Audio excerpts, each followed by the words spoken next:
욥은 고통의 사람이었습니다. 원래 그는 거부였고 10명의 자식을 둔 화목한 가정의 가장이었지만 한순간 그는 모든 것을 잃어버리고 말았습니다. 그 많던 재산은 침략자들에 의해 다 빼앗겨 버렸고 사랑하는 자식들은 태풍이 불어 집이 무너지는 바람에 한순간 다 즉사해버리고 말았습니다. 재산도 잃고 자식도 잃어버린 것입니다. 그러나 이 욥은 하나님을 경외하는 사람이었습니다. 여러분 앞장을 좀 가셔서 1장 21절 말씀, 우리가 잘 아는 말씀이죠. 다 같이 한번 읽어보도록 하겠습니다. 욥기 1장 21절 말씀 시작. 이르되 내가 모태에서 알몸으로 나왔사온즉 또한 알몸이 그리로 돌아갈지라. 주신 이도 여호와시오 거두신 이도 여호와시오니 여호와의 이름이 찬송을 받으실지니이다 하고, 이런 말도 안 되는 상황이 벌어졌음에도 불구하고 욥은 입술로 범죄하지 않고 주신 이도 여호와시오 거두시는 이도 여호와시오니 여호와의 이름이 찬송을 받으실지어다 라고 위대한 신앙 고백을 올려드리고 있습니다. 그러나 시간이 또 좀 더 지나갑니다. 욥의 몸까지 병이 듭니다. 온몸에 종기가 나고 온몸이 헐고, 그래서 질그릇 조각으로, 즉 이 도자기 그릇 있지 않습니까? 그 파편으로 자기의 몸을 북북 긁어야 하는, 그래서 온몸에 이런 피가 나고 고름이 나는 그런 상황까지 되어버리고 말았습니다. 이런 상황이 되자 욥의 아내가 욥을 찾아옵니다. 그리고 이렇게 말하죠. 이런 상태에서도 자기의 온전함을 지키느냐? 차라리 하나님을 욕하고 죽어라! 라고 말하고 있다는 것이죠. 재산 잃고 자식 잃고 건강 잃은 이런 상태에서 뭘 더 살기를 바라느냐? 살아서 무슨 낙이 있느냐? 차라리 죽는 것이 낫지 않겠느냐? 라고 말하고 있다는 것이죠. 우리는 이 욥의 아내의 이 말을 보면서 두 가지의 세속적인 생각을 발견할 수 있습니다. 먼저는요, 하나님에 대한 왜곡된 인식이죠. 즉 욥의 아내는요, 이 고통을 주는 하나님은 잔인한 하나님, 무정한 하나님, 이렇게 고통 가운데 그냥 내버려 두는 긍휼이 없는 악한 하나님이다 라고 생각을 하고 있다는 것입니다. 이런 하나님에 대해서는 욕을 해도 괜찮다는 것이죠. 여러분, 오늘날 많은 불신자들이 이러한 이유로 하나님을 믿지 않죠. 하나님이 선하다면, 하나님이 전능하다면 왜 세월호 같은 사태를 막아주시지 않았는가? 왜 코로나와 같은 문제를 그냥 내버려 두고 있는가? 하나님은 무능하든지 아니면 선하지 않든지. 그런 하나님을 우리가 도대체 어떻게 믿느냐라고 세상 사람들은 말합니다.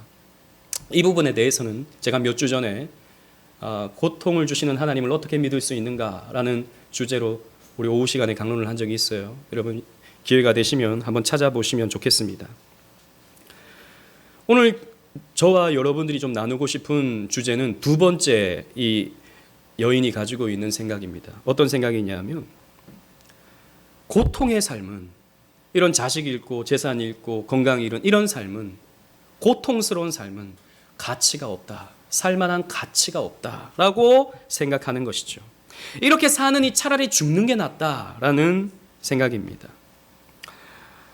여러분, 사실 우리가 조금 감정이입을 해보면요, 욥의 아내의 말에 동의는 하지 못한다 하더라도 어느 정도 공감은 되지 않습니까? 이런 상황이라면 정말 여러분 욥기를 한번 읽어보십시오. 이런 상황의 욥이 나의 상황이라면 살고 싶겠습니까? 살만한 가치가 있는 삶입니까? 우리는 동의는 못해도 어느 정도 이해는 된다는 것입니다. 왜 이해가 되냐면, 우리도요, 이 욥의 아내가 가지고 있는 가치관, 세계관에 어느 정도 찌들어 있기 때문이죠. 저는 이 세계관, 가치관을 편의주의, 안락주의 혹은 쾌락주의라고 표현해 보고 싶습니다. 이러한 세계관에 우리도요, 알게 모르게 찌들어 있다라는 것입니다. 그런데 욥은요, 이 아내에게 이렇게 대답합니다. 그대의 말이 한 어리석은 여자의 말 같도다. 당신의 말은 어리석은 말이다. 당신의 말은 잘못된 말이다 라고 욥은 꾸짖고 있다는 것이죠. 근데 문제는 오늘날 많은 사람들은요, 이 욥의 아내의 말에 설득당하고 있다는 것이죠. 그리고 욥의 말을 차라리 어리석은 말로 여기고 있다는 것입니다. 이러한 시대 속에서 우리는 어떤 입장을 가져야 되는가?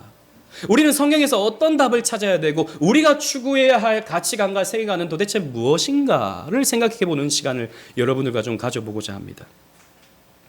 사실 우리가 살아가는 모든 삶의 방식은요, 고통으로부터 도피하거나 아니면 고통을 좀 막아보려고 하는 시도로 점철됩니다.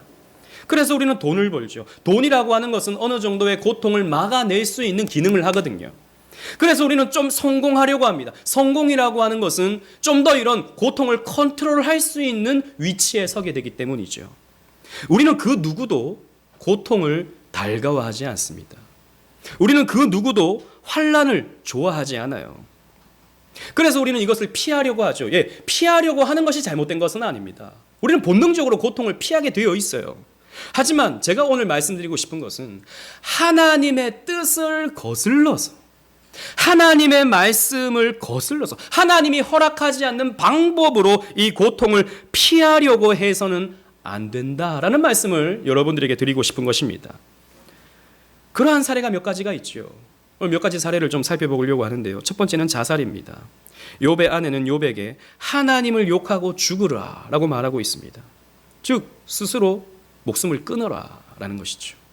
이렇게 살 만한 가치는 없으니까, 지금 너의 삶은 완전히 깡그리 밑바닥으로 내려가 버렸으니까, 낙이 없으니까 차라리 죽으라, 자살하라 라는 것이죠. 여러분, 자살이라는 것은 자기를 살인하는 것입니다. 그래서 6계명을 위반하는 거예요. 그래서 자살은 범죄입니다.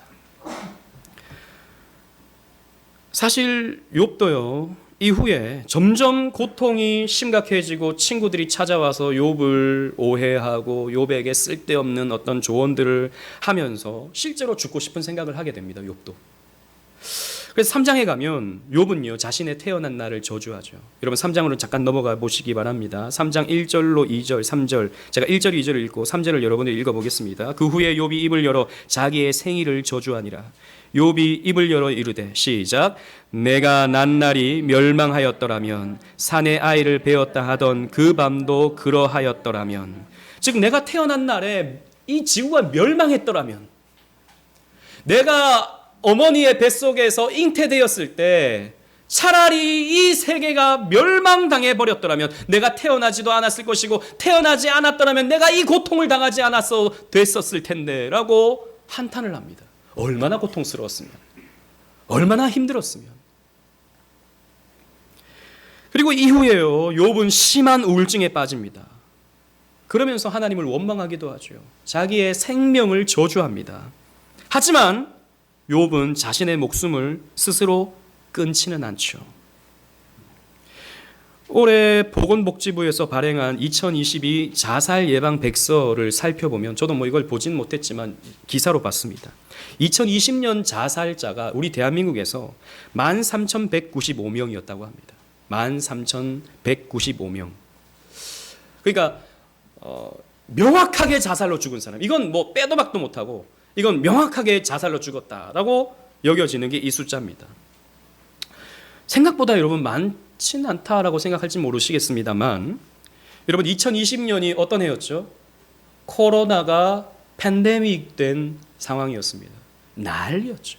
코로나 때문에 한 해 동안. 2021년도 마찬가지였지만, 그런데 코로나로 사망한 사람이요, 제가 통계를 찾아보니까 900명입니다. 딱 900명이에요.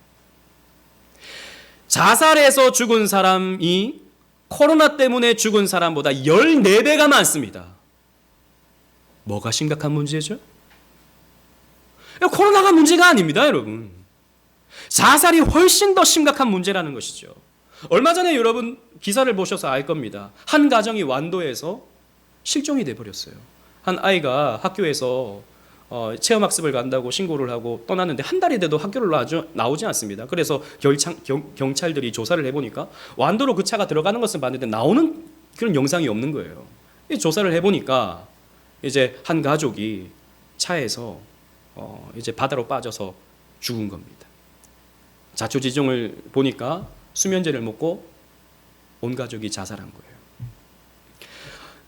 그 부모님의 휴대폰을 검색해 보니까 그 얼마 전에 큰 이슈가 됐던 암호화폐 있지 않습니까? 확 올랐다가 한꺼번에 내려가지고 휴지 조각이 돼버린 그 암호화폐에 대한 검색들이 많았다는 것이죠. 그래서 경찰들이 지금 명확하게 답이 나온 건 아니지만 추측하기로는 아마도 빚을 내서 그 암호화폐에 투자했다가 그게 휴지 조각이 되니까 낙심해버린 거죠. 빚쟁이가 된 것이죠. 그 빚을 상쇄해낼 수 있는 방법을 찾지를 못하는 거죠. 그러니까 부부가 합의를 한 겁니다. 우리 그냥 죽자. 그래서 수면제를 먹고 같이 차에 타서 죽은 거죠. 근데 문제는 거기에 딸도 있었다는 겁니다. 어떻게 했는지는 우리가 알지 못하지만 아무튼 딸도 차에 태워서 같이 죽인 거예요. 여러분, 이게 왜 이런 생각까지 이르게 된 것입니까? 왜 그런 자살까지, 온 가족이 동반 자살에까지 이르게 된 것입니까? 욥의 아내의 생각과 다르지 않습니다. 이렇게 살면 뭐하냐는 거죠. 이렇게 빚쟁이로 살아서 뭐하냐는 겁니다. 평생 빚쟁이들이 쫓아다닐 거고 우리는 이 방법 저 방법을 써도 이제 더 이상 소망이 없는데 살아서 뭐하냐는 거죠. 딸이 보입니다. 부모가 없는데, 우리는 죽기로 이제 결심했는데 부모가 없는데, 부모가 없으면 친척집에 보내줘서 과시당하진 않을까, 혹은 보육원에 가서 차별받지 않을까, 불행할 거다 생각하는 거죠. 그렇게 살아서 뭐하냐, 차라리 같이 죽는 게 낫다라고 생각해서 동반 자살에 죽어버린 것이죠. 욥의 아내의 생각과 다른 것이 아닙니다. 이렇게 살면 뭐하나, 차라리 하나님을 욕하고 죽어라 라는 것입니다. 이게 욥의 아내의 세계관입니다. 여러분, 저는 오늘 자살에 대해서 길게 여러분들에게 말씀드릴 시간은 없을 것 같습니다. 그래서 많은 얘기를 못 드리지만, 흔히 저는 어렸을 때부터 자살하면 지옥 간다라는 가르침을 받고 자랐습니다. 자살하면 지옥 간다. 자살은 회개할 수 있는 기회가 없기 때문에, 나를 살인함과 동시에 회개할 수 있는 기회가 없기 때문에 지옥 간다. 그러나 여러분, 제가 자살을 변호하려고 하는 것은 절대 아닙니다만, 우리는 다른 죄도 회개하지 못한 채 죽는 경우가 많습니다. 우리가 다 일일이 다 회개하고 죽습니까? 모든 사람들이 다 모든 죄를 회개하고 죽나요? 그렇지 않아요. 우리는 6계명도 마찬가지고 다른 계명도 마찬가지고 우리는 다 회개하지 못한 채 죽음을 맞이합니다. 우리 예수님께서는 우리의 모든 죄를 다 대신하셔서 우리의 죄를 속량해 주시죠. 그런 면에서 6계명의 이 죄도 용서받지 못할 이유는 없습니다. 그래서 자살하면 모든 사람들이 다 지옥 간다, 이렇게 단정지어서는 말씀드릴 수는 없어요. 그리고 우울증으로 자살했을 경우에 이것을 병사로 봐야 할 것인지 아니면 자살로 봐야 할 것인지 구분하기는 쉽지 않습니다. 분명한 것은 성경은 자살에 대해서 결코 호의적이지 않다라는 겁니다. 성경에서 자살한 사람은요, 사울왕, 아히도벨, 시므리, 가론 유다와 같은 사람입니다. 우리가 잘 알듯이 사울왕은 다윗 왕을 죽이려고 혈안이 되었던 사람이었죠. 아히도벨은 압살롬의 책사가 되어서 다윗 왕을 죽이는데 또 앞장섰던 사람이었습니다. 시므리는 악한 왕이었고, 가론 유다는 예수님을 배신한 사람입니다. 이런 사람들이 자살을 하는 거예요. 성경이 그렇게 보여주는 것입니다. 그래서 악인들의 끝이 자살이다 라고 하는 것을 보여주는 거예요. 또 그래서 우리는 이렇게 생각할 수 있습니다. 하나님의 경건한 사람은 자살로 그 끝이 맺어질 수 없다 라고 하는 것을 성경은 우리에게 가르쳐주고 있는 것입니다. 그래서 자살은 인간을 굉장히 비참하게 만듭니다. 특히 자살이 무서운 것은 남은 가족들과 친구, 주변 사람들에게까지 씻을 수 없는 상처를 준다는 것이죠. 여러분, 그 10살짜리 아이가 무슨 잘못이 있어서 죽어야 됩니까? 부모 없이 자라는 아이들은 다 불행합니까? 보육원에서 자라는 아이들은 다 죽어 마땅한 겁니까? 무슨 근거로 그 아이를 죽이죠? 무슨 이유로 그 아이를 같이 죽여버립니까? 말로 다 할 수 없는 죄를 짓는 거예요. 그리고 주변 사람들에게 이 사회에 엄청난 문제를 발생시키는 이기적인 죄가 자살인 거예요. 그리고 최근에 7월 18일 이번 달 7월 15일입니다. 국회에서는 소위 의사 조력 존엄사법을 발의했습니다. 통과된 것은 아니고 발의했습니다. 이런 경우에요. 더 이상 희망이 없는 말기 환자들, 그 육신의 고통이 있죠. 또 게다가 그 환자의 주변 가족들이 힘듭니다. 병수발 드느라고요. 그런 경우에 또 극심한 고통이 있는 경우에 의사 2명이 허락을 해주면 이제 약물을 주입해서 이제 존엄사 혹은 안락사를 시켜준다는 것입니다. 스위스라든지 네덜란드 같은 경우에는 이 법이 다 통과가 되어서 지금도 실행하고 있어요. 특히 여러분 그런 경우가 있지 않습니까? 뇌사 상태에 빠진 사람.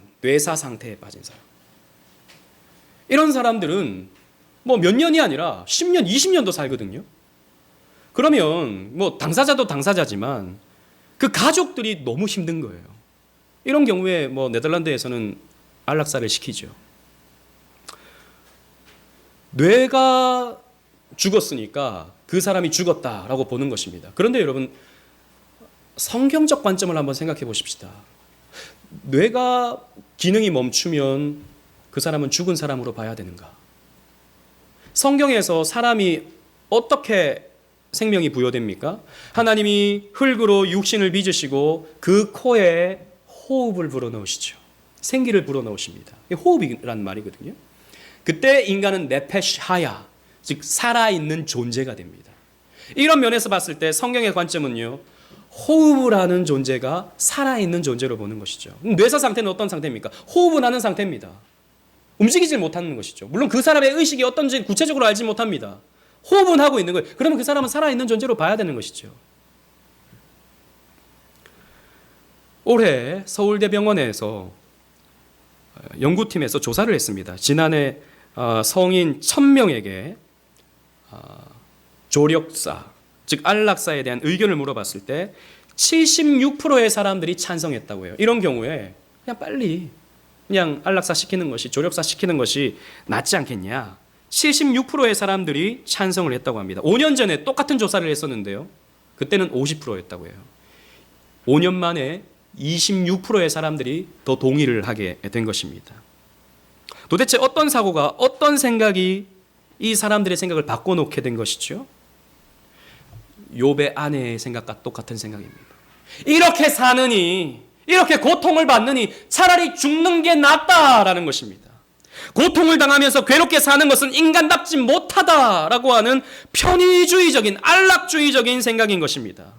여러분, 생명은요, 인간에게 달려있지 않아요. 우리의 생명은 내게 아닙니다. 내 생명은 내 거니까 내가 죽고 싶은데 왜 당신들이 뭐라 그래? 나는 죽을래. 날 죽여줘. 이렇게 말할 수 있는 권리가 우리에게 없습니다. 생명은 하나님께 있는 거라고요. 하나님이 주신 거예요. 그래서 하나님이 우리에게 생명을 허락하는 한 우리는 이 생명을 잘 보존하고 잘 지켜가야 할 책임이 있는 것입니다. 그런 면에서 안락사는 의사의 도움을 받아서 이루어지는 자살이에요. 의사와 보호자의 입장에서 보면요, 살인 및 조력살인 혹은 살인 방조 행위와 다르지 않다라는 겁니다. 여러분 한번 생각해 보세요. 우리는 어느 정도 이해는 됩니다만 이번에 3가지 조건을 달았거든요. 더 이상 참지 못할 만한 고통이 있을 때. 여러분 그럼 어느 정도의 고통입니까? 요만한 고통이라도 나는 이거 참지 못하니까 날 죽여줘. 그럼 죽여줘야 되는 겁니까? 또 더 이상 회복될 소망이 없다고 판단이 될 때. 그런데 우리는요, 간혹 물론 간혹입니다. 소망이 없다고 판단되었음에도 불구하고 다시 회복되는 경우들을 우리는 보게 됩니다.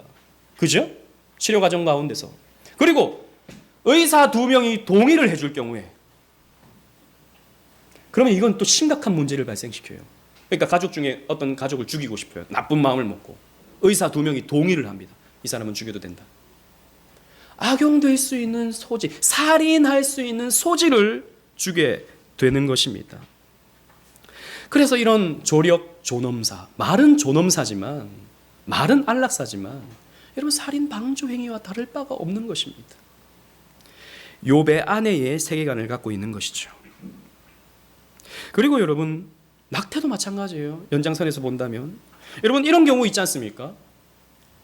뱃속에서 아이가 장애를 가졌다는 것이 판명되었을 경우에 어떻게 해야 됩니까?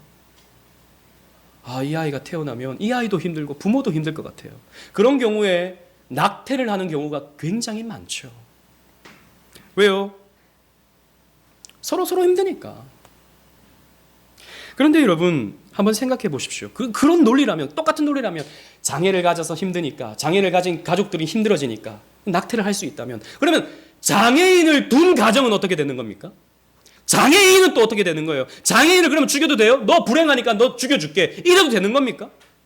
장애를 둔 가족이 장애를 가진 이 아이가 힘들 것 같아, 나도 힘들고 너도 힘드니까 죽이자 해도 되는 것입니까?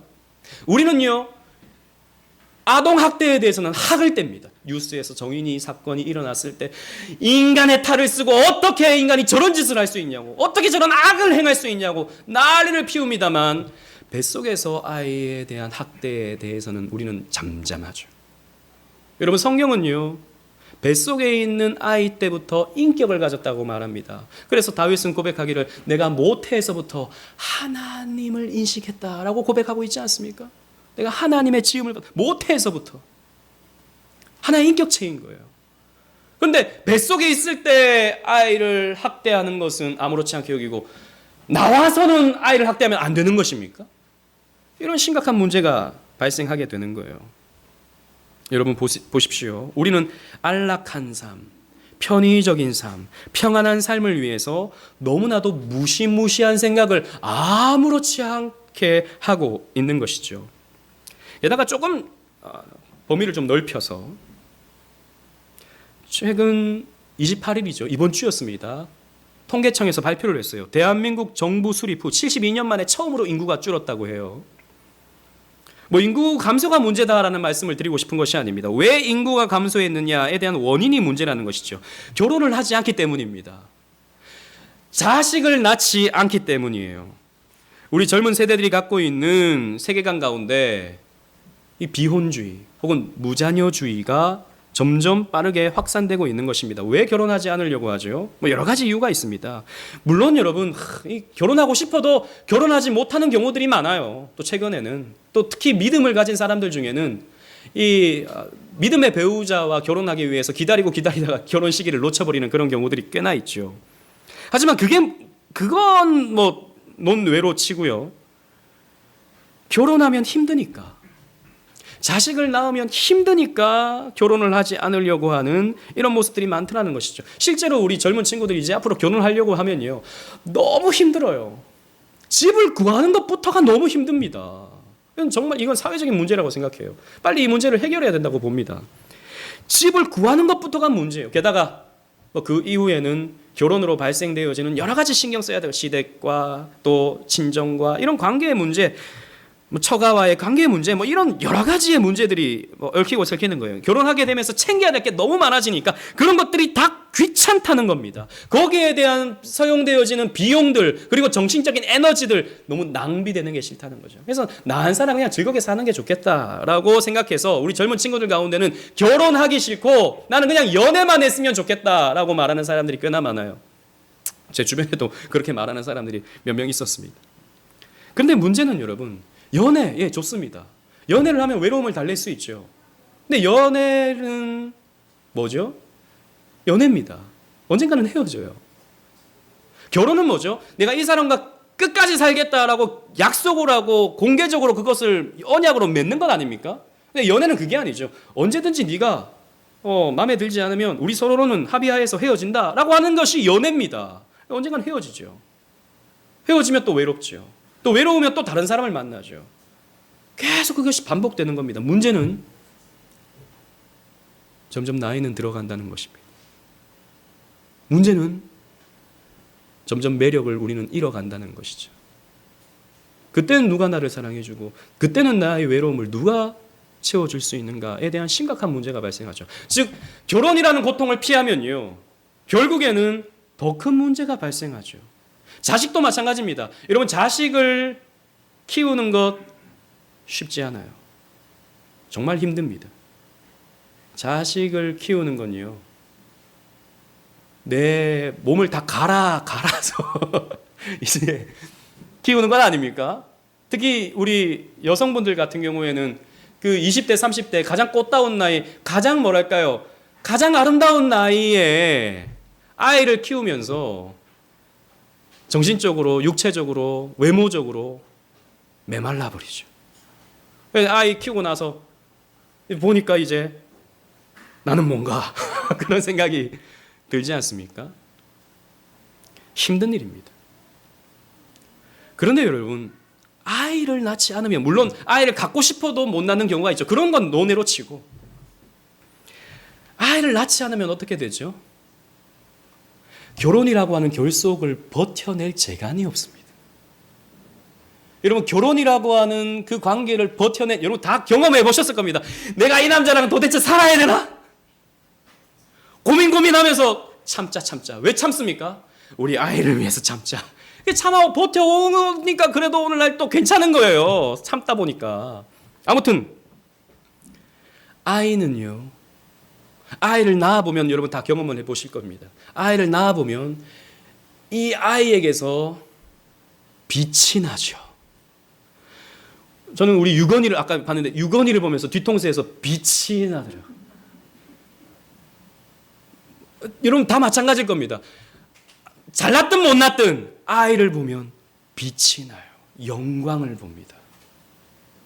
때로는 미워 죽겠어요. 때로는. 그런데 씩 웃는 모습 보면 마음이 탁 풀어지죠. 또 빛이 나죠. 그런 겁니다.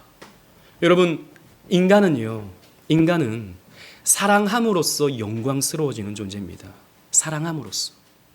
왜요? 하나님이 그렇게 인간을 만드셨어요. 하나님이 그런 분이시기 때문에. 하나님은 사랑함으로써 영광스러워지는 분이십니다.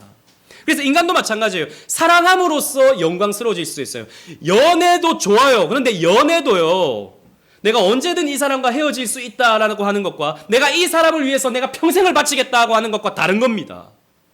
내가 이 사람을 위해서 평생을 바치겠다고 다짐할 때 나는 영광스러워져요. 거기에는 말로도 할 수 없는 행복이 찾아오죠. 근데 언제든 내가 이 사람과 보면서 계산해 보면서 헤어질 땐 헤어져야지 라고 생각하면요, 그냥 그 정도입니다. 그 정도. 결혼이라고 해서 자식을 낳게 되잖아요. 그러면요, 뭐 다 아버지들은 다 공감하실 겁니다. 내 삶을 갈아 넣어서라도 내가 이 가족을 행복하게 만들어 줘야겠다라는 다짐을 합니다. 그죠? 거기에서 얻는 영광이 있다고요. 영광. 거기에서 다른 것에서는 느끼지 못하는 영광을 누리게 된다고요. 그런데 자식을 낳지 않잖아요. 그 영광을 누리지 못합니다. 허전합니다. 삶의 목표가 없습니다. 삶의 이유, 아주 중요한 이유가 없어지게 되는 거예요. 그러니까 그 시간, 남는 시간에 자꾸 골프하고 뭐 여행 다니고 뭐 재밌게 사는 것 같은데, 여러분 왜 그렇게 삽니까? 채워지지 않는 뭔가가 있어서 자꾸 그런 것에 골몰하게 되는 겁니다. 채워지지 않기 때문에. 그래서 여러분, 이 고통이라고 하는 문제를 피하잖아요. 그러면 더 큰 문제를 만나요. 이 문제를 피하잖아요. 그러면 더 어려운 산을 만나게 되는 것입니다. 이게 인생입니다. 우리 역시 고통을 피할 수 없습니다. 특히 우리 그리스도인들에게는요, 고통을 피할 수 없어요. 그러나 우리가 겪어야 되는 고통의 의미는 세상 사람들이 말하는 고통의 의미와는 사뭇 다릅니다. 오늘 제가 제목을 이렇게 달았습니다. 우리는 구속된 고통을 겪는다. 구속된 고통이다. 이 말은 우리를 고통이 구속한다 이 말이 아니고 우리의 고통이 구원되었다. 그리고 속량되었다 라는 말씀을 드리는 것입니다. 필리비안 씨는 내가 고통받을 때 하나님은 어디 계십니까? 라는 책에서 이렇게 표현합니다. 그리스도인의 고통은 속량된 고통이다. 똑같은 말이에요. 구속된 고통이다. 속량된 고통이다. 똑같은 말이에요. 즉 우리의 고통은요, 세상 사람들의 고통과 달라요. 세상 사람들은 자신의 죄 때문에, 즉 인간이 겪은 죄 때문에, 인간이 저지른 죄 때문에 필연적으로 저주로서 고통을 당합니다. 그러나 우리의 고통은 다릅니다. 우리의 고통은요, 그리스도께서 속량해 주셨어요. 우리의 받을 저주, 우리의 받을 심판은 예수님께서 속량해 주셨어요. 그래서 우리는 우리의 죄 때문에 고통을 받는 게 아닙니다. 우리는 왜 고통을 받습니까? 우리는 그리스도 안에 있기 때문에 고통을 받습니다. 즉 그리스도는 영광을 얻으시기 위해서 고통을 받으셨어요. 즉 부활과 승천과 하나님 보좌 우편에 앉으시기 위해서 십자가라고 하는 고통을 통과하셨다고요. 마찬가지로 우리가 그리스도 안에 있기 때문에 우리 또한 영광을 얻기 위해서 고통이라고 하는 이 과정을 우리는 통과하는 것입니다. 십자가라고 하는 이 과정을 우리는 통과하는 것입니다. 바울은 이렇게 말하죠. 로마서 8장 17절 주보에 있는 말씀 다 같이 한번 읽어보도록 하겠습니다. 시작. 자녀이면 또한 상속자 곧 하나님의 상속자요 그리스도와 함께한 상속자니 우리가 그와 함께 영광을 받기 위하여 고난도 함께 받아야 할 것이니라. 아멘. 여러분, 그것입니다. 우리가 받는 고통은 영광을 얻기 위한 과정 속에서 필연적으로 얻는 고통이에요. 그래서 무슨 죄를 지어서 우리에게 고통이 찾아오는 것이 아닙니다. 무슨 우리 조상들이 잘못을 해서 우리가 고통을 받는 게 아니에요. 우리는 영광을 얻기 위한 과정 속에서 고통을 받는 거예요. 그래서 여러분, 우리가 겪고 있는 가난, 건강의 문제, 자녀의 문제, 코로나의 문제 등 이런 것들은 우리를 넘어뜨리는 것이 아니라 우리를 영광스럽게 만들어가는 과정 속에서 하나님이 우리에게 주신 것입니다. 이것은 우리를 반드시 영광스럽게 할 거예요. 욥도 이것을 믿었습니다. 물론 욥도 중간에 많은 의심과 회의를 갖게 되고 우울증에 빠지기도 하지만 그래도 이 믿음을 놓지 않았어요. 주보를 보십시오. 욥기 23장 10절 말씀 다 같이 읽어보겠습니다. 시작. 그러나 내가 가는 길을 그가 아시나니 그가 나를 단련하신 후에는 내가 순금같이 되어 나오리라. 아멘. 하나님이 내 길을 아신다는 것입니다. 그래서 하나님이 나를 연단하시고 나를 훈련시키셔서 결국에는 나를 정금과 같이 영광스럽게 만들어 주실 것이다 라고 욥은 고백하고 있는 것입니다. 그리고 결국 욥은요 영광스러운 미래를 맞이하게 되죠. 욥기 42장 10절에 마지막 내용이죠. 제가 읽어보겠습니다. 욥이 그의 친구들을 위하여 기도할 때 여호와께서 욥의 곤경을 돌이키시고 여호와께서 욥에게 이전 모든 소유보다 갑절이나 주신지라 라고 했습니다. 이전보다 더 영광스럽게 욥을 만들어 가신 거예요. 이 욥의 고난은 무엇이었습니까? 욥을 영광스럽게 만들어가는 과정이었다는 것입니다. 여러분, 이 말은 불신자들이 말하는 비온 뒤에 땅이 굳는다라는 말과 다른 것입니다. 이건 일반 은총의 영역이에요. 그게 틀렸다는 게 아닙니다. 여러분, 불신자들도 고난의 나름의 의미를 다 발견하죠. 아, 내가 이런 고난을 겪어보니까 내가 더 강해지더라. 뭐 이런 것들은 불신자도 다 할 수 있는 말들이에요. 예, 맞습니다. 그 말이 맞는 말이에요. 일반 은총, 신자든 불신자든 다 그렇게 고백할 수 있는 내용의 말입니다. 근데 우리는 좀 달라요. 물론 그것도 우리가 적용이 되지만 우리는 그리스도 안에 있기 때문에 고통이 찾아온다라는 것입니다. 우리가 그리스도를 따르기 때문에 우리에게는 고통이 필연적으로 찾아온다라는 것입니다. 그래서 여러분, 하나님이 여러분들에게 고통을 주실 때 하나님 이 고통 좀 나게 없게 해주세요. 하나님 이 고통 좀 피해가게 해주세요 라고 기도해야 되는 것이 아니라 그 고통은 여러분들을 영광스럽게 만들어 가실 것이기 때문에 하나님이 이 고통으로부터 잘 이겨갈 수 있도록 제게 힘을 주세요라고 여러분들은 기도하셔야 된다는 겁니다. 요셉을 보십시오. 다윗을 보십시오. 바울을 보십시오. 한결같이 고통의 사람들이었습니다. 하지만 그들은 결국 영광을 얻죠. 그들은 다 그리스도 안에 있었기 때문입니다. 그리스도를 예표하는 삶을 살았기 때문이에요. 그리고 중요한 것은 하나님은 우리를 고통 가운데 그냥 내버려 두시지 않는다라는 것입니다. 욥기를 읽으면서 들을 수 있는 오해는 하나님이 마치 욥을 내버려 두시는 것 같은 그런 느낌이 든다는 것이죠. 특히 3장부터 37장까지 그 긴 시간 동안 하나님이 등장하지 않습니다. 욥과 친구들 엘리후가 등장하죠. 서로 막 변론을 주고받습니다. 거기에 하나님이 등장하지 않아요.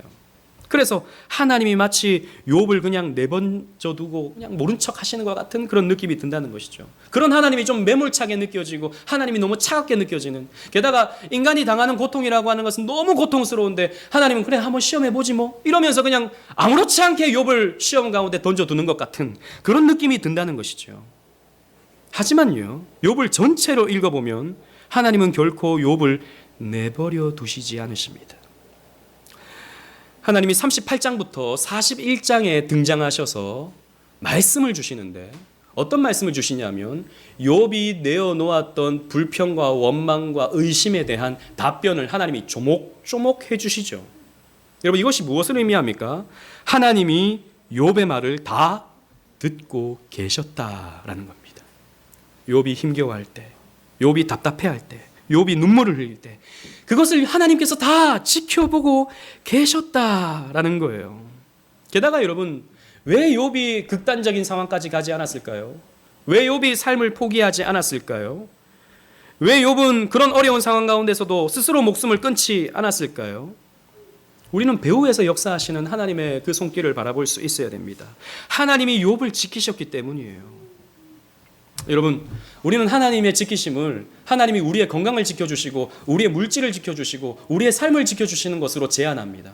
아니요. 사실 그것은 하나님이 궁극적으로 지켜주시지 않을 경우가 많아요. 하나님이 우리를 지켜주신다는 말은 어떤 지키심입니까? 하나님이 우리의 믿음을 지켜주신다는 거예요. 원망하지 않도록, 불신으로 가지 않도록, 자살하지 않도록 하나님이 우리의 믿음을 지켜주시는 거예요. 문제는 찾아옵니다. 어려움은 찾아와요. 답답한 문제는 한 곱이 넘기면 또 찾아오고 또 찾아오고 또 찾아와요. 그런데 그런 상황 속에서 하나님이 우리의 믿음을 지켜주시는 거예요. 욥은 끝까지 그 믿음을 붙들고 있었던 것입니다. 아니, 그 믿음에 매여 있었던 거예요. 그래서 나락으로 떨어지지 않았죠. 하나님이 돌보시고 지키셨기 때문입니다. 무엇보다도 그리스도께서는 이 고통에 함께 동참하시고자 성육신하셨습니다. 여러분, 하나님이 뭐가 아쉬워서 이 땅에 오셨습니까? 하나님이 뭐가 아쉬워서 사람이 되셨습니까? 하나님이 사람이 되신 이유는 다른 것이 아닙니다. 우리를 진정으로 동정하시기 위함입니다. 우리의 고통 가운데 함께 하시기 위함입니다. 히브리서 4장 15절이 그것을 가르쳐주고 있는데요. 제가 읽어보겠습니다. 우리에게 있는 대제사장은 우리의 연약함을 동정하지 못하실 이가 아니요 모든 일에 우리와 똑같이 시험을 받으시니로되 죄는 없으시니라. 우리의 연약함을 동정하신다라는 거예요. 왜? 예수님도 다 겪으셨거든요. 여러분들이 눈물을 흘릴 때 그 눈물을 흘리는 고통을 예수님께서 다 아십니다. 여러분들이 힘겨워할 때 예수님께서 그 옆에서 여러분들을 응원하고 계신다고요. 힘내라고. 그래서 여러분들이 감당하기 힘들다고 생각이 되실 때 여러분 옆에 계신 주님을 바라보십시오. 주님께서 여러분들을 위로해 주실 뿐만 아니라 여러분들에게 이길 수 있는 힘도 주십니다. 성경이 말씀하시기를, 성경이 우리에게 가르쳐 주기를 하나님은요 우리가 감당할 수 있는 시험만 주신다고 했어요. 감당하지 못할 시험을 주시지 않는다고 가르쳐 주십니다. 감당할 수 있어요. 이겨낼 수 있습니다. 피하지 마십시오. 그 고통에 맞서십시오. 말씀을 맺겠습니다. 오늘날 우리에게 찾아오는 고통은 나쁜 것, 피해야 하는 것으로 여기면서 점점 더 편하게 사는 것을 제일주의로 여기고 있는 시대죠. 왜 사람들이 신앙생활을 힘들어하죠? 힘든 거 싫다는 겁니다. 내가 나보고 이래라 저래라 하는 거 싫다는 겁니다. 나 좀 편하게 살고 싶다는 거예요. 신앙생활도 좀 편하게 하고 싶다는 거예요. 그냥 그래서 가난한 성도로 그냥 내가 듣고 싶은 설교 들으면서 그냥 그렇게 신앙생활하고 싶다는 겁니다. 편의주의죠. 안락주의죠. 나쁘게 좀 보면 타락한 생각입니다. 어떻게 보면요, 우리의 신앙생활도 내가 예배를 드리고 내가 기도를 하는 이유도 좀 더 편해지고 내가 좀 더 안락해지고 좀 어려움을 좀 없애버리고 싶은 마음으로 신앙생활하고 여러분들이 기도하고 그래서 헌신도 하신다면 어쩌면 여러분들은 편의주의라고 하는, 안락주의라고 하는, 그리고 쾌락주의라고 하는 우상을 섬기고 있는지도 모릅니다. 그래서 어려움이 찾아오면 왜 하나님이 이런 거 주십니까? 왜 하나님 나한테 이런 거 고통스럽게 만들어 주십니까? 좀 피하게 해주시지. 원망하게 되고 불평하게 되죠. 아니, 하나님은 우리를 영광스럽게 하게 하시려고 우리에게 고통을 주시는 건데 하나님 나 이런 거 필요 없다고요 라고 한다면 도대체 그것은 어떻게 되는 것입니까? 뭔가는 잘못 가고 있다는 것이죠. 여러분, 우리에게 찾아오는 고통은 구속된 고통입니다. 그래서 우리는 그 고통과 맞서고 그 고통 속에서 그리스도와 함께 그 고통을 나누려고 할 때, 동행하는 그리스도를 우리가 바라보면서 함께 이겨가려고 할 때, 그 고통은요 기쁨으로 변하게 되게 될 것입니다. 여전히 아플 거예요. 하지만 그만큼 우리는 더 단단해질 것입니다. 러시아 출신 소설가 솔제니치는 스탈린을 비판했다는 이유로 8년 동안 교화노동 수용소에서 추위와 배고픔과 싸우며 복역했습니다. 그때의 경험을 소설화시켜서 쓴 것이 이반 데니소비치의 하루죠. 저도 그 소설책을 읽었었는데요. 거기에서 하나님에 대해서 깊게 묵상을 합니다. 이반 데니소비치는요. 솔제니친이 그러했거든요. 그 8년간의 그 고통의 시간을 통해서 하나님에 대해서 깊은 생각을 하게 됩니다. 고통에 대해서 깊은 생각을 하게 됩니다. 그래서 나중에 노벨 문학상을 타게 되죠. 그때 인터뷰에서 이렇게 말합니다. 나는 그곳에서 오랜 시간 복역했다. 나는 그곳에서 내 영혼을 살찌웠다. 그래서 나는 망설임 없이 말한다. 고맙다 감옥아, 내 삶 속에 찾아와줘서. 여러분, 감옥 생활이 고맙다라고 말하는 거죠. 고맙다 감옥아, 내 인생에 찾아와줘서. 솔제니치는 이렇게 말했습니다. 여러분, 이것이 성도의 고백입니다. 고맙다 고통아, 내 인생에 찾아와줘서. 말할 수 있는 것이 저와 여러분들이 되어야 되는 것입니다. 우리는 여기까지 가야 되는 거예요. 물론 우리는 고통아 와라 라고 기도할 수는 없습니다. 그렇게 기도할 필요는 없어요, 여러분.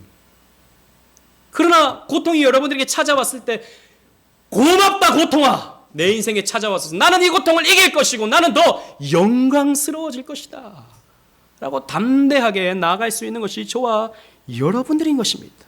여러분, 그 믿음의 삶을 살아가십시다.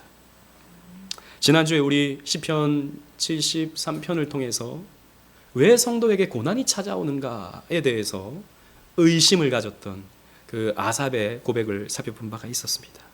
이런 이유가 있는 거예요.